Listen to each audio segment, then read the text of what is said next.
I'll do to start is I'll get the panel to come on, take a seat. I'm going to do a sort of a 5-minute framing exercise with a few slides, and then I'll get the panel to introduce themselves. I always find they're far better than I am when I do it, especially with pronouncing names.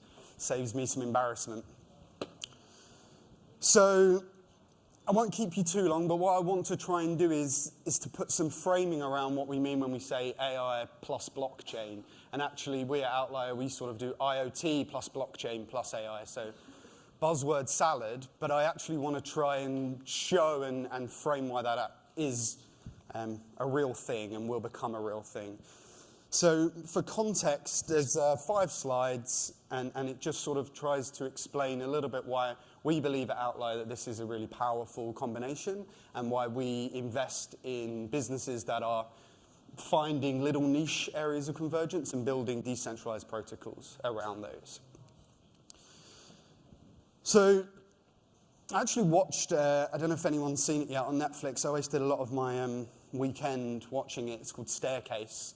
You must watch it. It's a true crime drama. I think about 13 hours of my life. But one thing the lawyer said in court was, whatever you do, don't put a slide up in the background because people will just look at the slide and they won't listen to me. So I think that's really, really good advice. So the slide really is very, very simple, and it tries to explain what we mean when we say IoT, what we mean when we say blockchain, and what we mean when we say AI, but not from a technical perspective, but something that hopefully policymakers, regulators, just the public generally can understand. And so the frame that we're using and the frame that I try to use is production, distribution, and consumption. Everybody understands that. That's from sort of primary industry through to secondary industry through to tertiary. And by production, I don't like to use the word Internet of Things because it's so large as to be meaningless. Effectively, it's any single hardware device that contains a processor and a microchip and connects to the internet. So that will include drones, it will include mobile phones. So it's so large as to be meaningless. So what I prefer and what we try to think about is production. How is data produced? Many panelists in the previous sessions have spoken around the size of the Internet of Things. You know, zettabytes upon zettabytes daily will be uploaded to this cloud-based system. And so really we're just saying data. If data is the asset, data is the resource, how is it being produced? Avoiding using the word mining, because of course mining has different connotations in the systems that we're going to talk about. But I mean, how is it produced? How does it find its way into our digital systems? The second thing is, how is it distributed? And so this is where we think blockchains, distributed ledger technologies, identity systems, we think this is where these protocols, these decentralized protocols find themselves. They find themselves at the distribution layer. I think in the R3 paper, actually, I use like shared market infrastructure. I think that's the way we need to think about this and not get bogged down necessarily in the technical nuances. But what we're talking about is, how is data authenticated? How is it validated? How is it secured and stored? And people might talk about layer 2 solutions, or they might talk about off-chain, on-chain. All we're really talking about is building data infrastructure that can store what needs to be stored in a blockchain or distributed ledger system, and other ways in which it can be stored and scaled in these off-chain systems. And it's important that we try to break that down, because I think it's unhelpful to just think about blockchains as a single technology, and prefer to think about it as a new software class. It's a type of database that can be configured and tweaked in numerous ways, and everybody has their own political ideology and the way that's best or the way that's worst. But ultimately, it's the same problem that we've spoke about for millennia, which is, how do we prevent tyranny, or how do we limit centralized control? So really, this is nothing new. It's just we are now talking about building digital infrastructure to enable that. The last part of this, if we think, and at the end I'm going to present a little diagram that we tried to create, which puts this all together, but consumption. And I don't like to use the word AI, and I think it's helpful from a marketing perspective that everybody talks about AI, but really, and you just mentioned it, Mike, a moment ago, what really is an AI? What can we call an AI if we think about, I think separating machine learning, separating the types of algorithms that we're going to be using, classing it as AI is fine, but I prefer consumption. How is data turned into insight? And that might be through machine learning, it might be through reinforcement learning or other algorithms. It doesn't necessarily need to be AI, but how is that data that has been produced, it's been collected, it's been moved and managed, and how is it consumed? And the final part, which I hope we're going to get into, because this is one of the most interesting areas and where we're spending a lot of our time, which is if we build these systems that collect, distribute, and consume large amounts of data, how are those communities governed and incentivized? Who owns the data that comes into the system? How is it shared? How is the value captured? How is the value generated? And how is the value, managed? How are decisions made? And we're right at the beginning of this, the so-called token engineering or crypto economics. Lots of different ways of thinking about it, but what we are talking about is how to incentivize behaviors within a network. And you can even make that broader. Policy making, taxation, is nothing other than trying to understand how to incentivize behaviors within a national border. And if we take a 50-year time horizon, what we're actually talking about is moving from a land-based nation where it's a sort of default that you belong to a nation to opt-in value-based networks. And we're right at the very beginning of this, and all of this, AI, blockchains, IoT, all of these words and technologies are part of that broader macro trend. And I'm nowhere near intelligent enough to try and frame that in a political philosophy, but someone will in the next 10 years. This will be framed far more appropriately. And I think this is the lens that we should be thinking about. So I want to try and put all that in one big chart and a little bit of a plug. This is all explained in far more detail in a report that you can download at our website. And this is the diagram that we've tried to pull all this together. I don't know if the panelists can see it, probably not, unfortunately. But in summary, there's a data collection layer where the data comes into the system. We think that there's an authentication, validate, and secure layer. This is for which there's ledgers, there's identity systems, there's different types of consensus which are appropriate for different use cases. Global consensus might only be appropriate for some use cases. It is appropriate for peer-to-peer digital cash payments, but it might not be appropriate for machine-to-machine value transactions. It needs to be moved around, transported. These systems must be interoperable, otherwise we end up with the same silos that we are trying to break down within corporations or within sort of larger Web 2 data monopolies. And then there's a marketplace, an Ocean were on the stage a moment ago, one of our investments. How is data packaged up? How is it sold? How is it moved to different participants? And then finally, how is that automated? And that's where we talk about AI, but we break it down here into smart contracts or non-smart contracts at the moment, but distributed compute, and then finally, decentralized machine learning. We at Outlier Ventures are looking to invest in companies that are trying to solve these specific bubbles. This isn't a technological stack. This isn't an OSI model. This is our vision of a future. We've been investing in this for the last few years. So that's what we think. That's our minimum viable research. That's what we've put out into the community to try and get feedback from. So I'm extremely pleased to take the next 30 minutes to be able to discuss some of these topics with the panel. And I think what I'll do is we'll start with some sort of simple questions around very clear use cases. This seems very abstract, but I want to get into the detail of what can we do today, what can be built today, and how will this How will this impact today's world? And then I want to get into some deeper questions around how do we think around the societal implications, how do we think about the political implications of what this is, and also to try and understand the regional differences and the issues of diversity that we must talk about whenever we talk about building digital infrastructure. So with that, I'd like to start from Mike and go over across the panel. If everybody could take 30 seconds to introduce themselves, and then we'll dive straight in. Go ahead. I introduced myself already, so I'll give my 30 seconds to you. Great. My name is Samantha Stein. I'm the Director of Special Projects in the startup Battlefield editor for TechCrunch. And my role is to globally evaluate emerging tech with the thesis slightly too soon. I'm Ben Livshits. I'm Chief Scientist for Brave Software. We're based here in London as well as San Francisco. I'm also an Associate Professor for Imperial College here in London.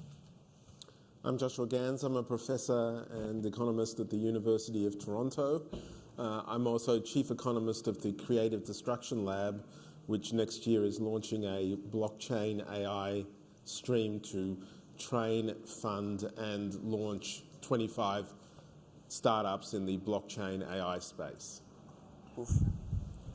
So, with that, let's dive straight in. I'd like to ask the panel to maybe think about, or to tell the audience, maybe you'll just talk about what you've already mentioned, but some use cases that make most sense today. What is this beyond just a hype of saying blockchain plus AI? What can be done today? So would you mind starting, Mike? Yeah, today, probably not that much, to be honest, which is why I talked about things that you could do in the future.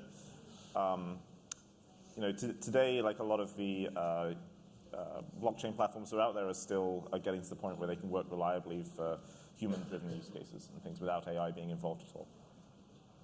When they're more mature and stable and they're working better, then maybe we can go on and look at integrating AI in bits and pieces here and there. Okay, so maybe we'll tweak the question slightly then. What problems do we think could be solved in a shorter time frame? What are the core problems in sort of either blockchain or AI that blockchain or AI could help solve? So I think a lot of it, there's a lot of interest, at least when I talk to our customers, in things like pooling transactions that people have been making on a blockchain system using privacy technologies like zero-knowledge proofs, and we use as well Intel SGX, and then you pool a lot of data in such a way that no one can see it directly, no human can see it directly, but you still want to extract some interesting stuff out of it. So then you would run a bunch of analysis across that data, which could be, you could train a model based on that data, for example, or just do simpler statistical calculations based on it. So there's this sort of notion that you can pool private data in such a way that no one learns it all, and then replace an untrustworthy human who might steal your data or something like that with an AI is something where we'll probably explore that first. Okay. Actually, going off of that use case, there's a company who's applying that already based out of Tel Aviv called Kedit. They spun out of the Technion, and they're using zero-knowledge proof blockchains to evaluate operational data for fighter jets for predictive maintenance use cases. So that's what we're already seeing, and I think zero-knowledge proof is one of the most exciting areas for that. If we're looking forward to the future and how this is going to be really exciting and we're expanding that, one vertical would be supply chain, right? So right now, it's no secret that there's huge inefficiencies in how we use resources. But in the future, if I have, for example, let's say 5 banana growers supply the entire world's supply of bananas, and they're not optimizing their price or how they're using water or a bunch of different things, but all of a sudden they can share their data sets with certainty of their supply chain, and they can do that without in some way jeopardizing their competitive position, and so they can learn things like, for example, you're using X% more water than your competitors to produce X% less yield. This could be immensely valuable, and now you can extrapolate how that could look across data sets or across supply chain verticals as well.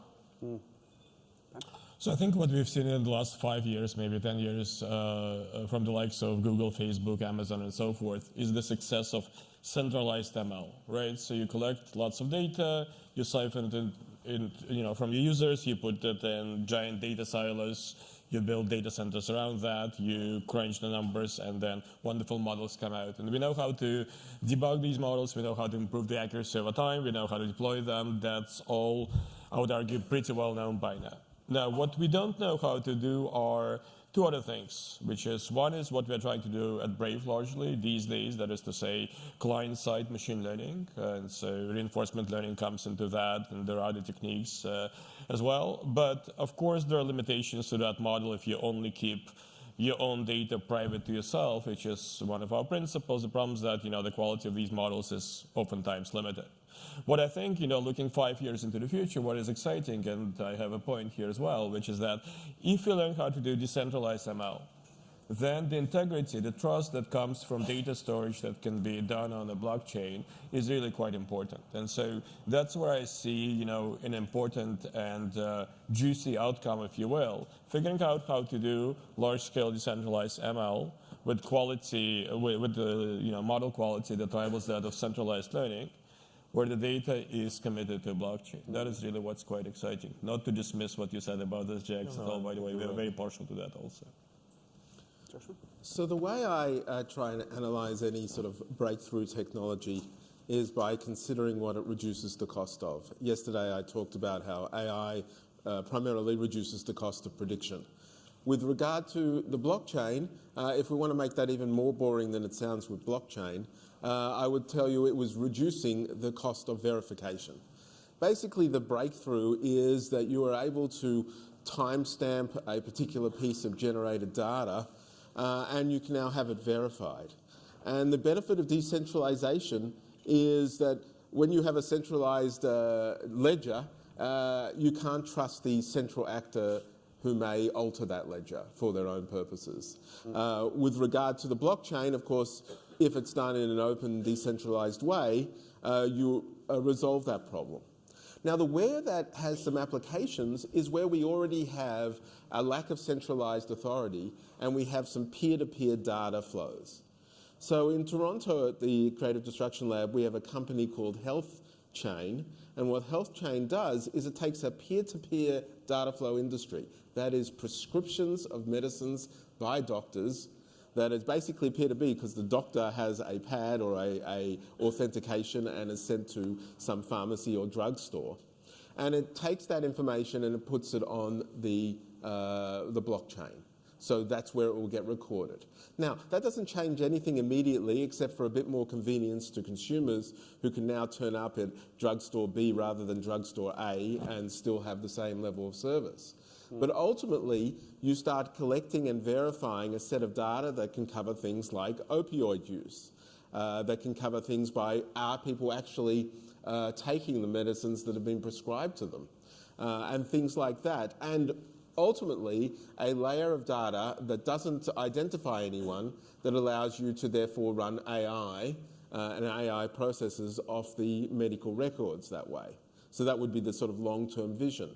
And so remember, that is coming from a twin reduction in the cost of verification that allows you to securely put this data and make it available widely, and then the cost of prediction that then uses that data to get analytical insights.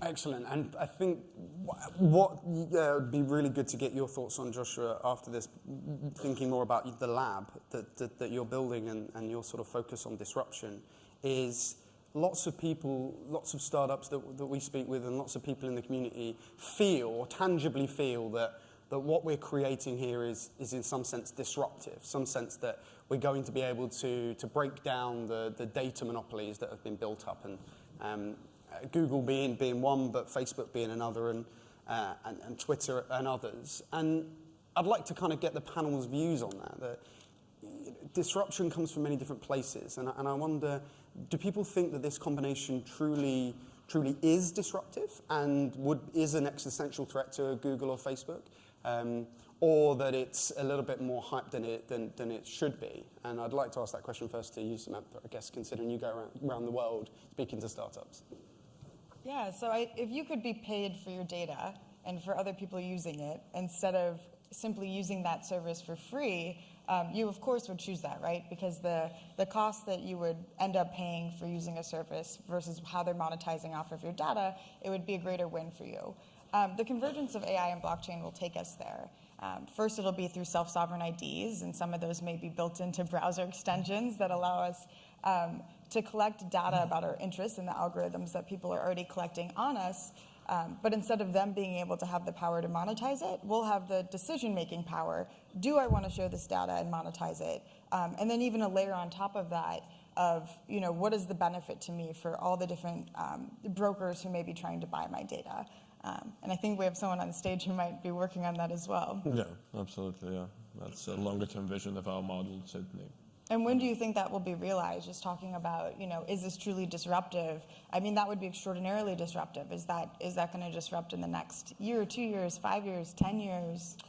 Well, so, I mean, we have some specific plans, right? So a fundamental principle is that the user owns their own data. And if they at a later point choose to, monetize it or sell it, that is wonderful, although we're not quite starting with that because there are tons of challenges there, like how do you price it? And we've seen some companies in that space not quite being able to figure that out. We're starting with an alternative ad model, though. And that's where things, that's where, rubber hits the road, as they say, which is to say, this is where Google plus Facebook get the most revenue, and also Google plus Facebook account for something like 90% of the revenue in the ad space in the first place. And so if we can propose and run an alternative model that bites into, some of that pie, well, I think we'll be pretty happy. I'd be pretty happy too. Could I probe a little bit on that? So Facebook have announced this blockchain lab, and they've been thinking about how they could potentially use blockchains or cryptocurrencies. Now, if I were Facebook, and my biggest existential threat is probably regulation or people understanding they have control of their data, why would they give it away for free? If I'm Facebook, wouldn't I just offer or build a product where everybody owns their own data, or they give them and then they just ask as default for access? So everyone knows how powerful defaults are. Wouldn't 95% of people just give it all for free anyway? And is that a good thing that we've given people access or given people the right to give that over, or does that just create the same system we have now and Facebook continue? So I don't think the Facebook problem is not a data problem. The Facebook problem is a network problem.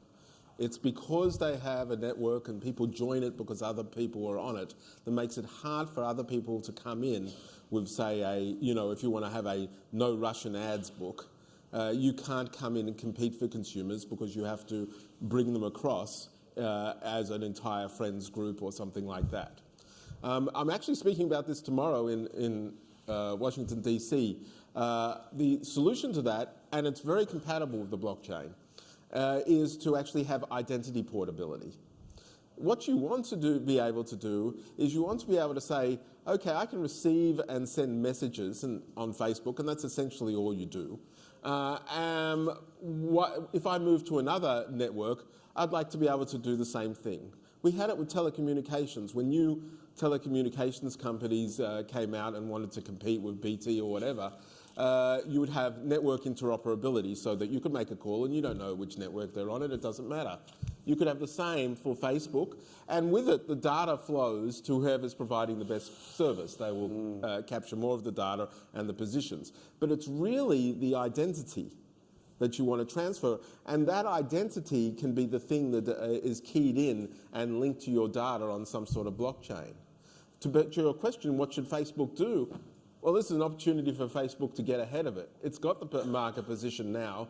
Rather than having a regulated solution, Facebook could build out its own blockchain and identity porting service that allows it to maintain a lot of what it currently has, but allows people to compete at the edges, thereby avoiding, heavy-handed regulation.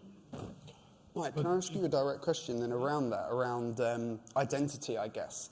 Because there's I'd be interested to get your view. Right now we're talking about data identity portability, and everybody owns their own identity, and I guess to some extent would be able to disclose that or not disclose it, hopefully with zero knowledge. Is that a good solution to building these decentralized networks, or do you think there needs to be a completely anonymous network that's built to solve certain use cases? So the question is, do people want to be using their existing identity, or do you think that identity should be there should be no identity that people can follow around in these digital networks? Should it be fully anonymous? You can already browse anonymously if you want to. In practice, people generally don't, right, because it involves compromises. think, I spent several years working on what they call Gaia internally, which is Google's identity and account system, and it's the biggest account system in the world, right? And it's really hard to do decentralized identity well. In particular, because people struggle to keep control of their own accounts. So, Google processes over 1 million account recovery requests per day, which all has to be automated, right? I worked on anti-hacking specifically because people would lose their passwords and then they would get picked up by bad guys who would try and log in. Yeah. And, we'd block attacks like over 100 accounts being hacked per second, right? So the idea that you can do this was extremely difficult in a centralized context with a lot of very good infrastructure. To do that in a decentralized way, I don't know how to do that technically. If someone asked me to build that, I'd say I don't know how, and I'm not going to work on that. But if you don't have these features, then you're not going to be competitive with the major account systems out there. That's why you see login with Google and login with Facebook all over the web, right? Because those the only company that was that matched us in like anti-botting and account security was Facebook when I was working on those projects. So it's very difficult to decentralize that. People would rather have the additional security features and recoverability features at the moment, I think. That would be great if we could find a way to change that. I'm not saying that's a good thing. I'm just saying if you try and change that, you're going to have a hard time. Yeah. It does exist. So if we're talking about like early things that exist, self-sovereign IDs exist. They're still very, very early because of a lot of the problems you've mentioned that have to do with people wanting to adapt them and being able to actually use them places. But right now, for example, you could have a self-sovereign ID on Uport. It's very rudimentary. But you could have a self-sovereign ID on Newport, and you can go to places in Zug, Switzerland, and receive government services based on that as your identity. I have to jump in and also say Sovereign is another really good example. Their approach, and obviously I have to mention them because we invested in them, that they're permissioned ledger. So they've chosen a different alternative for cost and potentially to solve some of the convenience issues. They're making a slightly different trade-off than Newport or somebody else. But I agree, it is the infrastructure is being built. But what I want to, the reason why I raise identity, and I think it feeds into some bigger questions, hopefully the panel can answer it. I want to think about some of the broader societal implications because when we were building, on top of the internet and building application layers, of course, no single person, no organization can think 10 years ahead and realize the Russians are going to hack it and use it to influence elections around the world. And I don't think we could sit in this room and say, here are the consequences. But it is, we should all at least consider and get a range of voices and different opinions on, if we build this truly immutable ledger, potentially fully transparent, what are the implications, not just good? So it'd be interesting to get the panel's views on, okay, we're building this infrastructure. We all clearly believe it's important. What could be some of the downsides that we need to protect against? Open question to the panel.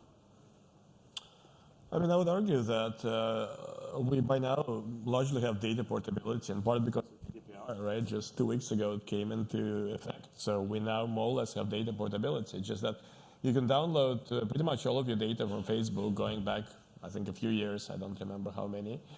Question is, where do you put it? What do you do with that? And the problem is that there is no decentralized network or solution or application, at this point at least, which would make it particularly attractive to invite you to download your history of posts and friend requests and everything else that you get from Facebook. So we need to build a system of incentives that is superior to what is available in the centralized context. And of course, the centralized context, that is to say the likes of Facebook, are working, every single day to improve the attractiveness of their platform. So I would argue that in the decentralized setting, we are largely behind because we need to discover something that is significantly more appealing to the end user who doesn't ultimately care whether the underlying framework is centralized or decentralized. They want better features, they want better outcomes, they want things to run faster, that sort of thing. So far we haven't quite figured out something that's, ultimately more compelling, significantly more so than the centralized case. Because, when it comes to privacy, and we watch this space every single day, right?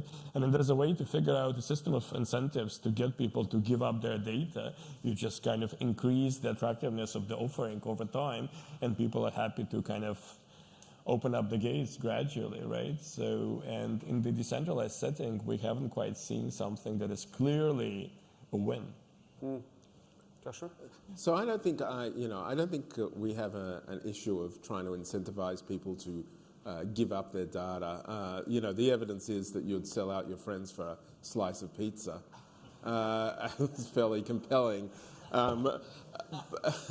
Basically, I think the issue is sort of how do you create this exchange of data in some neat way, which was the earlier question that was come up with. I mean, at the moment we have AI, which, if you want to take the metaphor strongly, is hungry for data.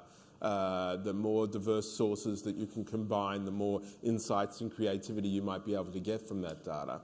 But we have data that is siloed. Now, it's not going to, if we unsilo the data and make it available, I don't think it's going to lead to any sort of utopia. I think people are very, very innovative in finding ways to screw up the system regardless.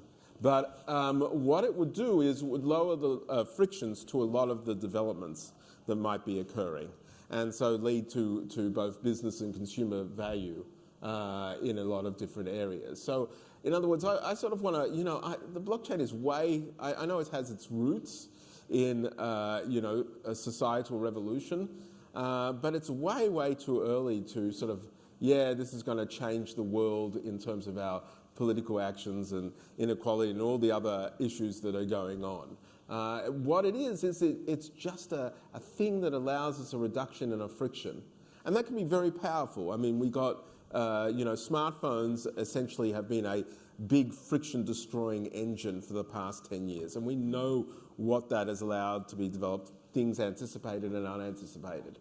The same is seeing the blockchain for what it is as something that can reduce frictions and focusing your attention on that seems like a way that is going to develop good economic value. I would set aside the sort of like changing the world part. Maybe I recently turned 50. This is clearly what has happened to me now. Let me just push before you go, Samantha. Let me push on that, because what about using the framing that we can, to some extent, automate trust? Or what we're doing here, these systems, whilst they do they do increase efficiencies, and hopefully we can create much more automated, efficient systems. Actually, it is quite fundamental. We've never been able to scale trust to this level. Oh no, we've scaled trust before. We've got banks. You can go to your bank and you can, with your card, and they'll give you money. I have a lot more trouble trying to, verify all manner of other things, like verify a receipt in my university, than I do to get thousands of dollars that I had given to the bank. They've thrown in some pool, and they come out and said, you can have this. I mean, that's pretty good. I would argue that's a compromise. That's a compromise to get global trade and have globalization. One person's compromise is another person's automation of trust. I'm just saying that I don't think we've never not had automation of trust. Now the question is where we can, where this can allow that sort of trust mechanism to occur, where a bank or some other similar business has not been able to achieve the same thing. That's really the question, and that's really hard to say because we've trained ourselves to distrust everything in many respects and to avoid all manner of situations. So as an innovator, you have to see through that and see what you can sort of build. That's a tough challenge. Samantha? Yeah, so I think if we're talking about automating trust, if we're just thinking about the dark ways in this technology could be used in the future, it could also be used if it's engineered in certain ways to create the ultimate autocracy, so to speak. So if we're automating trust, it could be complete transparency of all transactions that occur. Do you really want the government to know everything you're spending money on and why and how? I think that's a really dark future that could be engineered. So I think one of the things we should be thinking about and really narrowing in on right now and shining the spotlight on is how do we build these systems with privacy in mind? Humans, I think, have a core need for privacy to be happy human beings. And I think we've seen that time and time again throughout examples of different societies where privacy is always part of the core that represents itself in different ways. And we're also going to need that embedded in technology because technology is how we use it. And we need it to also preserve our privacy. And what we're talking about there is... Just to kind of highlight one specific thing, right? So Bitcoin is, I think, is the ultimate example of this, which is it started out with some of the goals, there are many goals, but some of the goals were to sort of liberate and, I don't know, lower the friction for exchanging value. But of course, it's, utterly traceable, right? It's the ultimate traceable thing that there is out there. So it's kind of easy to fall for the siren song of decentralization and end up with something that frankly chokes you at the end of the day. So we have things like Zcash and whatnot and Monero that have appeared since then, but it's something that requires a fair bit of deep thinking, essentially. Okay, well, for the last sort of question then, we have a few minutes left. I think it leads nicely onto this idea of governing these systems then. And my background's political, so I always think of, we have compromises that we've made with the separation of powers within the executive, a judiciary, and a legislative that all, to some extent, are balance and checks and balances on the centralization of power in any particular area of that. And I wonder if, or I'd like to get the panel's view on, I think one way of protecting the downside of these technologies is to have a governing system that's flexible and adaptable and can last for the next 50 years. How do people think about governance, and how do people think or see any really good examples of companies doing that today, and how we might think about that? Mike, do you want to start? Yeah, it's good timing, actually, because we've been setting up the governance mechanism for the global coordinate. I didn't tee that up. No, so this is something we've been debating a lot because, we have a lot of companies who are trying to share infrastructure with our product, in effect, and they want to be sure that it's going to be governed in a fair way, and, they're not going to get locked into a system that's, making decisions against them and so on. And we're going for fairly conventional sort of approach with, a governing board and elections to it and things like that. So, you get more complex attempts at governance, on blockchain governance and interesting forms of voting. And, there's a lot of interesting research in cryptography on fair voting and ways to build electronic voting systems and so on. But that's hard, and we try not to bite off more than we can chew. So for now, we're going with a somewhat conventional approach. Fair. Okay. Anyone else? So I guess the last thing I can imagine is that, you said governance, you want it to be flexible. And near as I can tell, the message that Satoshi Nakamoto has taught us, and what her main message was, is that you don't want it to make it easy to change the governance model. You want to set it there right in stone, and you want people to be able to rely upon it. That's one of the big trade-offs we currently face with blockchain technologies, is the only things we know how to do, whether it comes to staking tokens or any other things, is extremely inflexible. Now, there's a value to that in terms of the commitment, but it does have that as a sort of fundamental cost. Yeah, I'm not sure I'd agree with that, actually, to be honest. I exchanged quite a lot of emails with Satoshi Nakamoto, and he never once said that the point of blockchains were to be unchangeable. That was something that sub-elements of that community decided later that change would be against the rule of math or some other nonsensical concepts they came up with. But there's absolutely nothing in the system that prevents it being changed, right? Other than like the inertia of the user base. But you can certainly evolve these systems, and Ethereum has done exactly that in some cases. Right? Well, there's probably no better way to end the panel on a discussion on governance and exactly how we think about measuring and governing many of these systems that we want to build, because I think that we can think about the technology, but ultimately somebody needs to make sure that everybody benefits from the technology that we build. So I think governance is a really important discussion, and hopefully there'll be much more of that over the next few years on how we build this stuff equitably. So with that then, time's up. So I'd like to thank the panel, Mike, Samantha, Ben and Joshua for joining me, and thanks very much, and big warm applause.